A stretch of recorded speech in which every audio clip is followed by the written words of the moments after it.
Hello and welcome back to the Golf Ireland pod. I am your co-host Stephen Murphy. I'm joined by my other co-host Valerie Wheeler. We're back with another episode of the Golf Ireland pod. Another great guest coming up. Before that, as always, we'll check in with Valerie. Valerie, how are you? Yeah, I'm good. Enjoying the nice weather here in Limerick, to be fair. I think everyone's form is top tier when the weather is small but nice. There hasn't been much rain, which is really exciting for all the golfers that listen to the podcast. Yeah, it's getting it was dark. It's dark, not dark till like 20 past nine, half nine now. So it's great. 18 holes after work is even possible these days, which makes me very happy, Valerie. I tell you that. But how was your weekend? You were watching some good GAA. Yeah, I'd hurling. I had a small ball last weekend, which was a nice change, to be fair. I think I live in Limerick, but I am a Cork woman, so the hurling was very disappointing for me last Sunday. I'm not going to lie, I was watching the game on RT and I was roaring at the TV. I was like, "Come on, Cork, for God's sake!" But it's another year and another early exit, I'd say, for Cork at this stage. When it comes to losing like that, are you good at letting it go, or are you going to be annoyed now for it? Would you be annoyed for a good couple of hours after the game?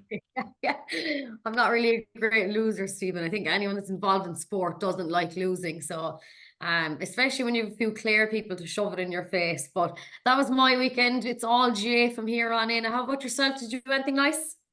Yeah, I went back home. My niece's communion was on, so start of the communion season, I suppose. We've another one in a few weeks as well. I've eight nieces and nephews total, so plenty of communions coming up in the next couple of years. It was good. Hadn't been home in a couple of weeks, so it's always good to get home and see family and yeah, spend a nice day or two at home. But then you're always happy to get back to your home as well. Do you know what I mean? Get back up to Galway. But yeah, it's good. Weather was good. It's still kind of cold, but the weather was still brilliant. A nice bit of sun. I didn't get to watch any of the GA, unfortunately. But I heard that like the hurling's always competitive, so at least there's always that. I watched a bit of the Ulster football with Donegal and Tyrone. That was a pretty poor affair. So at least the hurling's always definitely a bit more exciting than the big ball. It is a bit more exciting, to be fair, it is. But as you mentioned, with the nice weather, we're hopefully trying to get out and play a bit more golf. Have you any plans coming up on getting out? What's the next venture for yourself? Yeah, practice is starting soon for Jimmy Bruin and Junior Cup, which is the two kind of events that I'd like to be involved with. Now I'm at a new club. I played 2 or 3 years ago with a different club.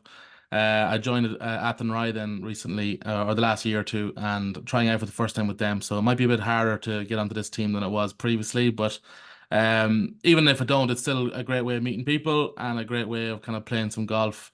So I'm excited for that. But I hear, Valerie, you might be going practicing after this. Is that true?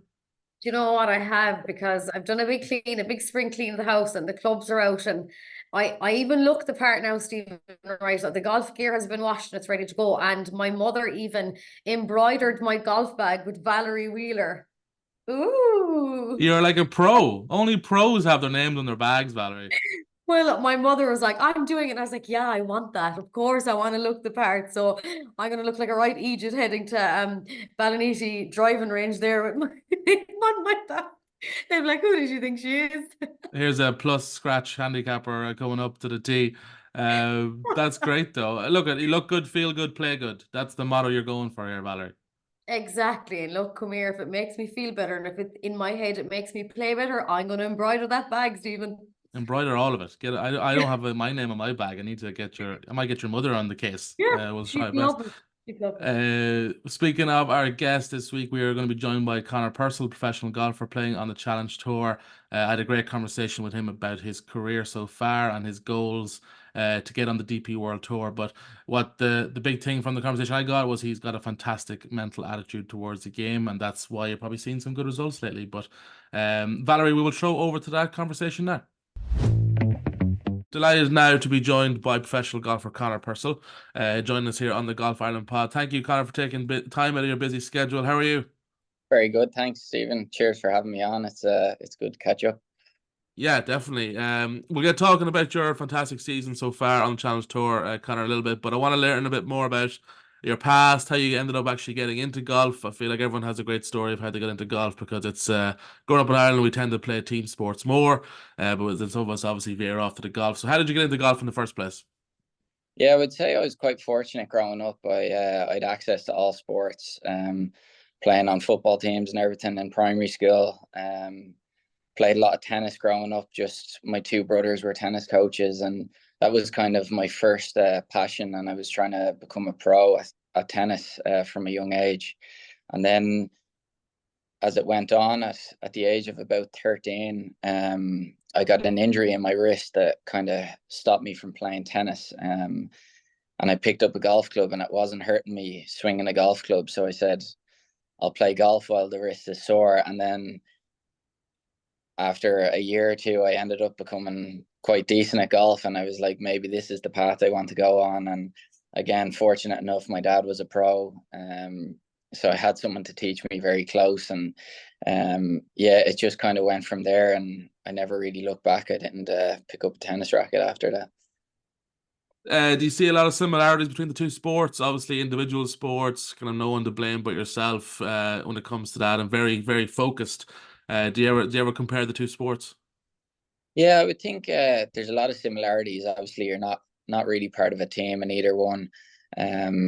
Tennis kind of teaches you a lot of discipline when it comes to training. You have to put in a lot of hours. Even back when I was young, I was training before school at 6 o'clock in the morning. So it kind of instilled a bit of a work ethic that I carried forward into golf. You have to put in a lot of time yourself. You can't really rely on too many other people. And yeah, just really fell in love with the game. Just as you said, in Ireland, there's so many good courses to play. We did some family trips up to Roscommon and Donegal.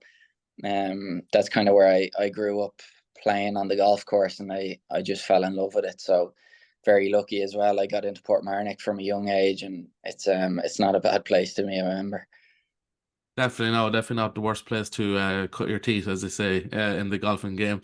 That's great though. Obviously, let's talk about your fantastic season so far. You're in a great run of form.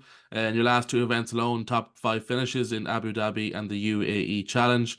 I think it's fair to say the heat isn't an issue for you, obviously, when it comes to playing golf.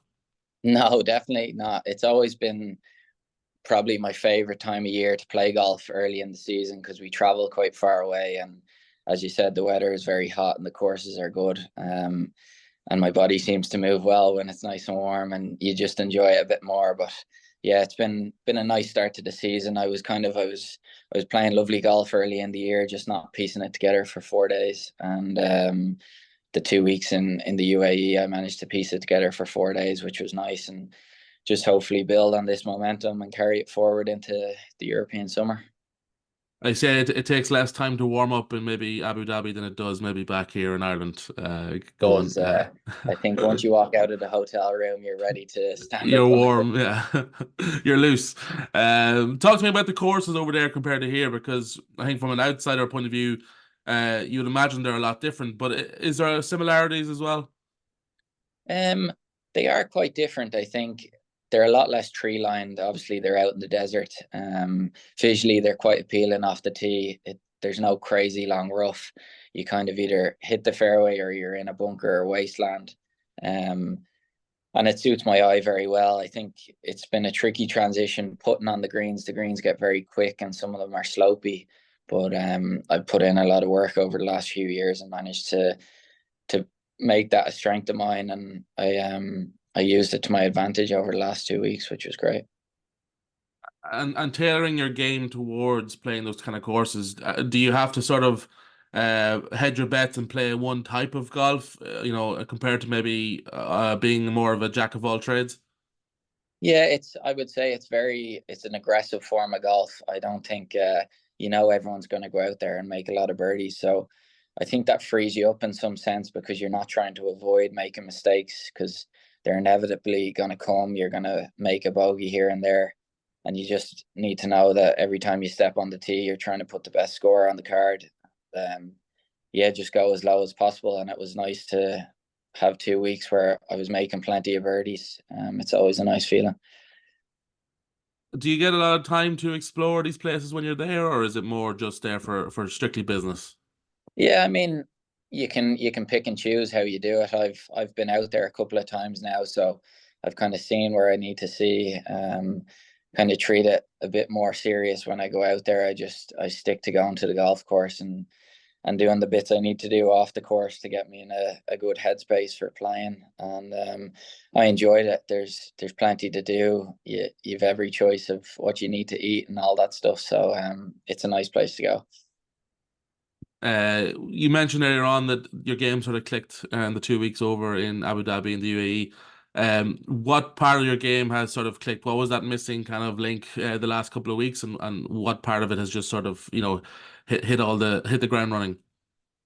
I would say mentality has switched just a little bit. The start of the year, like I said, I was playing lovely golf for probably 3 of the 4 days and having one blip, and it was kind of nagging me a bit. It tended to show up on a Saturday or a Sunday when I felt it mattered more, and just kind of getting into that mental shift of not really overemphasizing what day it was or where you were in the tournament. So I've made a conscious effort now the last 2 weeks. I didn't look at a leaderboard once when I was away from the course. I had no idea what anyone was doing, and it freed me up big time. It just made me focus on what I was trying to do and not really concerned about what others were doing around me. Yeah, that actually ties in perfectly. I heard you say that, the less golfers try, the better they do. That makes total sense, obviously, in theory, and it makes total sense to kind of all golfers. We've all went out with no expectations and played well that day, and then the day you really want to play well, you shank it all over the place. How hard is that to actually implement though into your game, especially with you, where it's your livelihood at the moment? Your results are totally dependent on your golf game. Yeah, it's very difficult, and I think in this day and age when technology is so prominent in everyone's lives and social media is huge, everyone is kind of looking at what other people are doing. It's really easy to get sidetracked and go down these rabbit holes where you're thinking, what if I try what he's doing? He's playing well. I should try what he's doing. And look, I've been guilty of that at times. I've taken more notice of what other people are doing rather than just focusing on what I need to do. And I feel like I have a good grasp on what makes me tick and what gets the best out of myself. So I'm just trying to push into that a little bit. Like I said, not looking at leaderboards, switching off when I get away from the course and doing stuff that's non-golf related, and trying to take my mind off it and just show up to the course and try put the best score on the card. Is there a blend to that though, of obviously sticking to your own and not worrying about what anyone else is doing, but then there's also the aspect of trying to learn from other people as well. Talk to me about that blend of taking the good stuff and ignoring the maybe pointless stuff.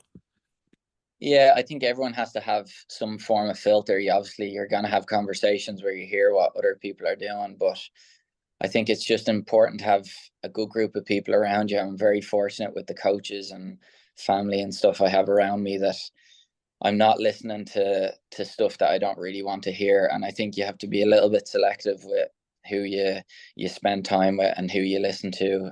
Obviously, there's great advice out there, but you just need to be very careful with what you listen to and what you actually try implement in your game, because everyone is just so different. There's so many ways of doing it. I think everyone can see now with the way Scott plays golf, it's different to the way anyone does it. And if we try do what he's doing, we'd have no chance of replicating what he's doing.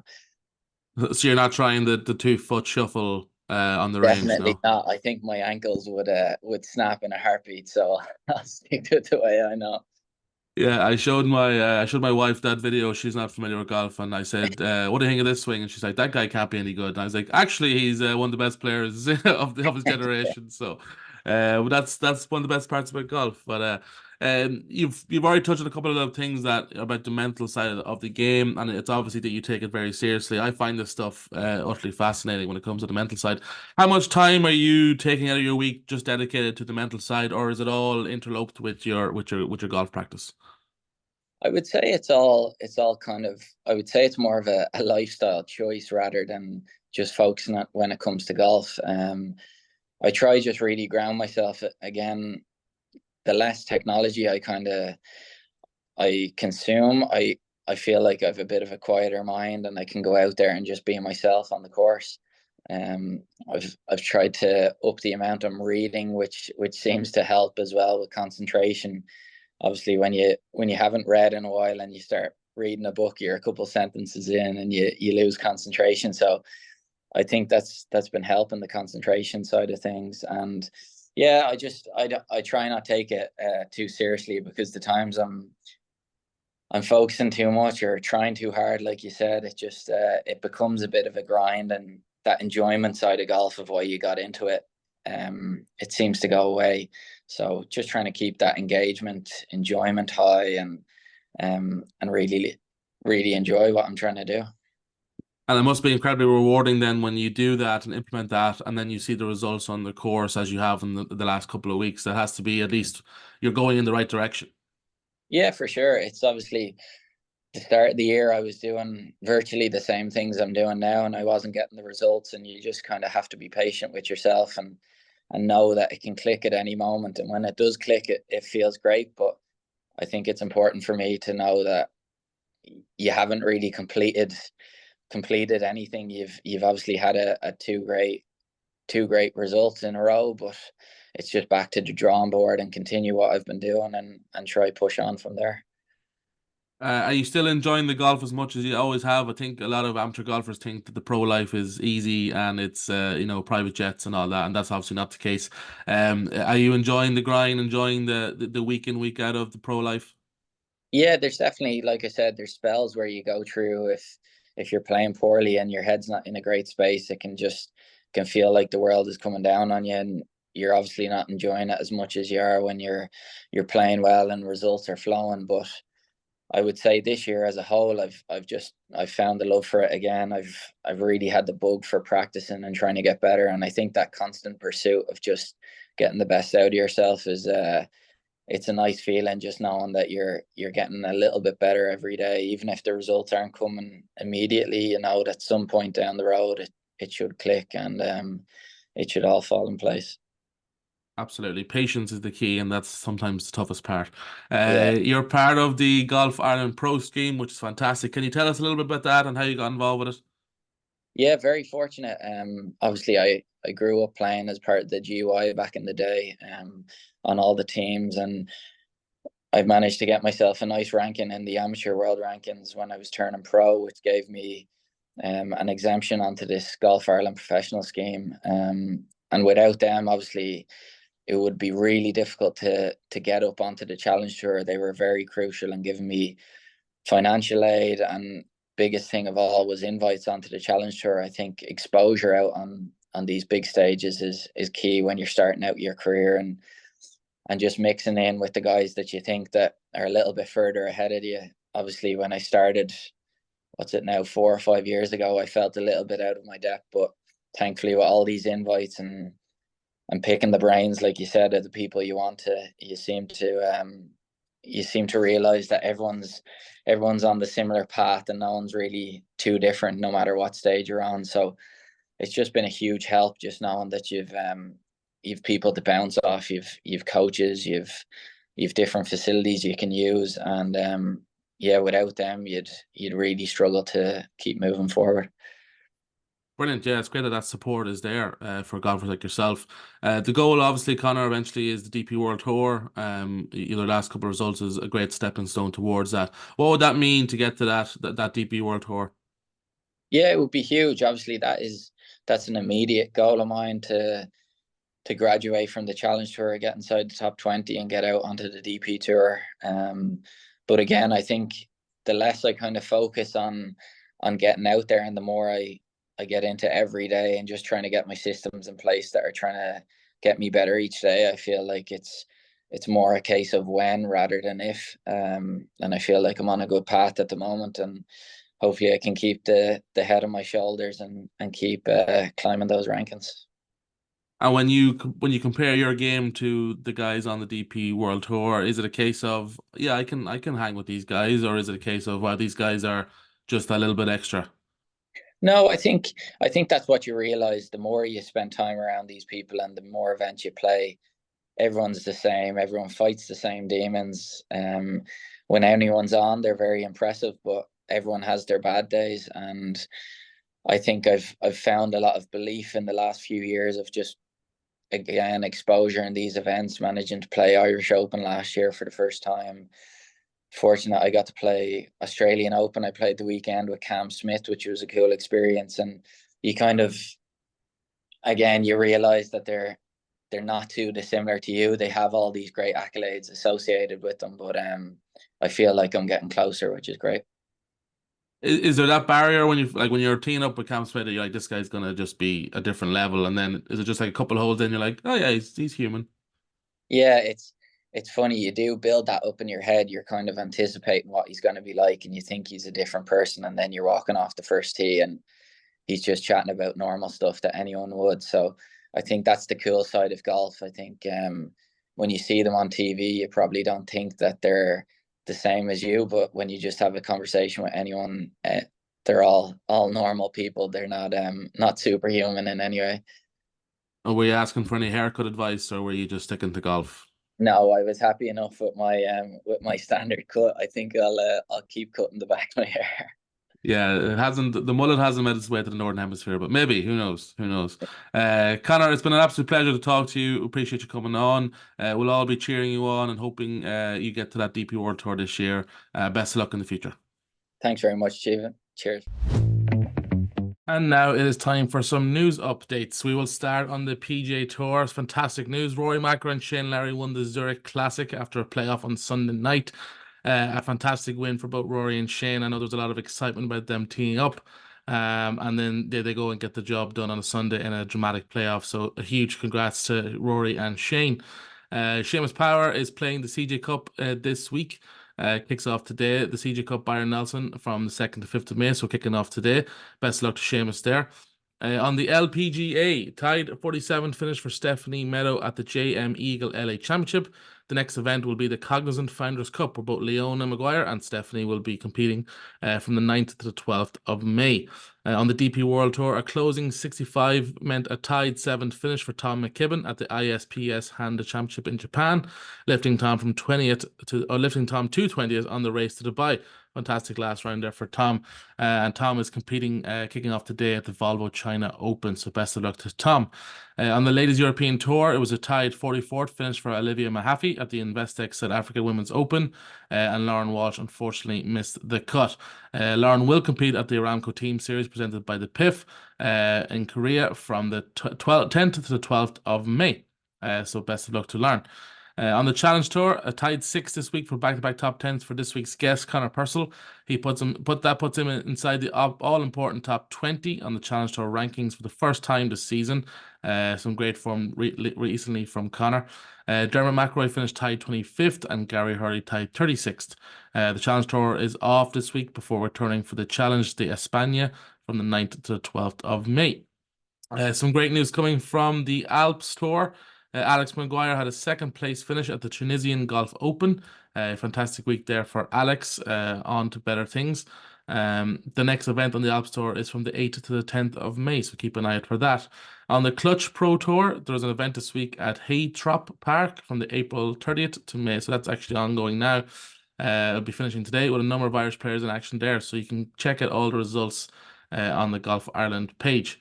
In the amateur world, Olivia Costello finished 3rd at the RNA Girls Under-16 Amateur Championship. The Roscommon golfer finished 5 under for the tournament, 3 shots behind the winner, Louise Landgraf, who had to get past Charlotte Naughton in a playoff. So great week there for Olivia. The Munster Men's Stroke Play Championship tees off in Cork Golf Club this weekend. 75 players taken to the course on Saturday, with the top 30 plus ties making it through to Sunday. Best of luck there to everyone at the Men's Munster Stroke Play Championship. The men then head to Sligo for the Flowgas Irish Men's Amateur Open Championship. 4 days of top-class golf starts next Thursday, the 9th of May. We'll have all the action there covered as well. Should be a great weekend. In the Lytham Trophy, that takes place this weekend. The 3rd, 4th, 5th of May, so that kicks off tomorrow in Royal Lytham and St. Anne's Golf Club. 15 Irish will tee it up at the event, so best of luck to all 15 involved.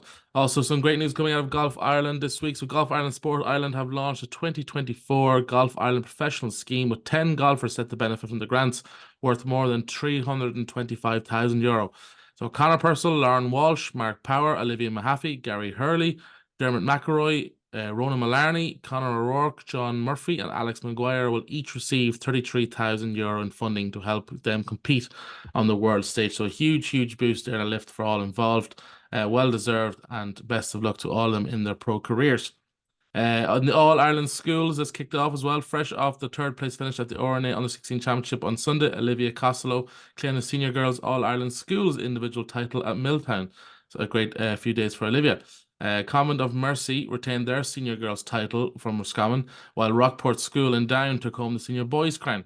The Junior Boys was won by Glenstall Abbey School in Limerick, and the Junior Girls title went all the way to Glennola Collegiate in Down. So well done to everyone there. And then finally, the Bridgestone Order of Merit is back in the women's. Aileen Walsh's lead at the top of the Bridgestone Order of Merit has narrowed following a second win of the season for Mairead Martin and a runner-up finish from Anna Abom. Seeing the gap close to the Lynch golfer there, so very tight at the top already. And then in the men's Order of Merit, the wait for the men to get back and the course is over as they head to Cork Golf Club for the already mentioned Munster's Men's Stroke Play Championship that kicks off this Saturday. 75 players will tee it up looking to catch Keith Egan, who sits currently at the top of the Order of Merit. So that wraps up all the news. It's getting good and busy this time of year, which is great to see. It means there's plenty of golf on. Thank you so much for listening once again. Myself and Valerie will be back next week for another episode.